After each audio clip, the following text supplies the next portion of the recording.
Today, we're going to dive into what really makes India's foreign policy tick. We're going to explore the core principles that guide how this absolute giant of a country finds its way on the world stage. Let's get right into it. So this is the big question, isn't it? When you're a nation of over 1 billion people, dealing with a messy world of friends, foes, and nonstop crises, what's your game plan? How do you even begin to navigate all that? Well, let's find out. Here's how we're going to break it all down.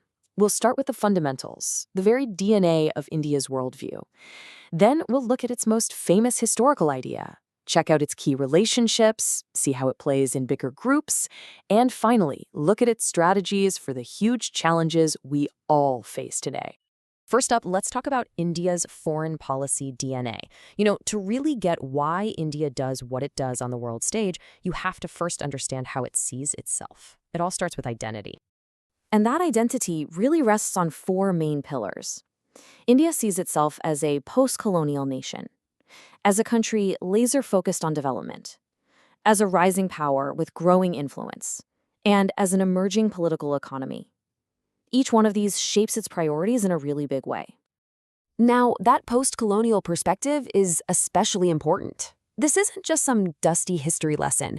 It's a living, breathing principle. It explains so much, like India's fierce defense of its sovereignty and its constant push for a fairer global system. It's pretty much the bedrock of its entire foreign policy. Okay, and that perspective feeds directly into probably the most famous idea in Indian foreign policy, non-alignment. This idea has really deep roots, but believe me, it is far from a relic of the past. So this idea was really born during the Cold War. It was a way for new countries to avoid getting sucked into the orbit of either the US or the Soviet Union. But after 1991, the world totally changed, and a lot of people thought, well, that's it for non-alignment. But it didn't just vanish. It evolved into what's now called strategic autonomy. And this comparison just lays it out so clearly. The core value, independence, is still there, but the strategy, it's totally shifted. It's not about not choosing sides anymore. It's about being able to work with all sides, whether it's the US, Russia, or Europe, to push India's own interests forward. It's a really smart move, from simple non-alignment to what you could call multi-alignment. So what does this multi-alignment look like in the real world? Well, let's dive into the most critical relationships, that incredibly complex dance India does with the United States, Russia, and China. This table gives you a fantastic snapshot. Just look at the contrast. With the US, you have a strategic partnership that's getting stronger. With Russia, it's a legacy relationship built on defense. But with China, it's a mix of massive economic ties and serious rivalry. And just look at that contention row. Those border disputes are a huge point of friction that really defines the security of all of Asia.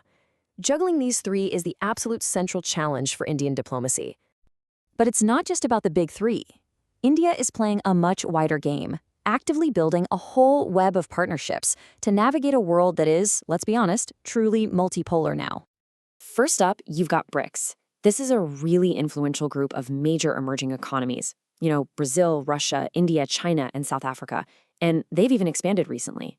For India, this is way more than just an economic club. It's a strategic platform. So what's the goal here? For India, BRICS is a way to turn up the volume on the voice of the global South. It's about trying to build different kinds of financial and political institutions, to create a bit of a counterweight to the traditional Western-led system and give emerging countries more of a say. Next, let's turn to the East. India's relationship with ASEAN, the Association of Southeast Asian Nations, is absolutely critical for its whole strategy in the Indo-Pacific region. This partnership is really the heart of India's Act East policy. It's all about getting more deeply connected with its maritime neighbors, not just for trade, but for making sure the Indo-Pacific is stable and open for everyone, which is so important for the whole region's security and prosperity. And now, looking west, the partnership with the European Union is another crucial piece of India's multi-alignment strategy. It connects it to one of the biggest economic blocs on the planet. With the EU, the focus is really on shared values and economic power.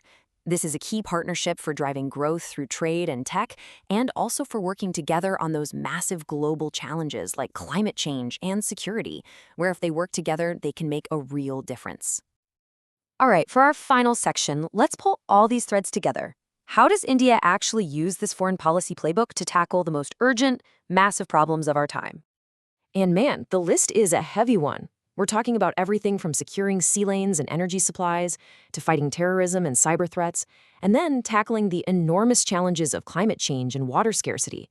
And the thing is, no single country can solve any of these alone. And that's exactly why India's voice is so incredibly crucial in those big global forums where all this gets debated. Its position at the UN, at the World Trade Organization, and in those climate talks can directly affect the outcome for literally billions of people. Which really leads you to this critical thought, right? As India's influence continues to grow, its decisions on these huge shared problems are going to increasingly shape the world that all of us live in. What happens in New Delhi is going to be felt everywhere. And that leaves us with this final massive question. Is India on track to be a classic rising power, another superpower trying to shape the world its way? Or is its ultimate role to be a balancing power, that crucial player that keeps the whole system from tipping over in one direction? The answer to that is going to define international politics for decades to come.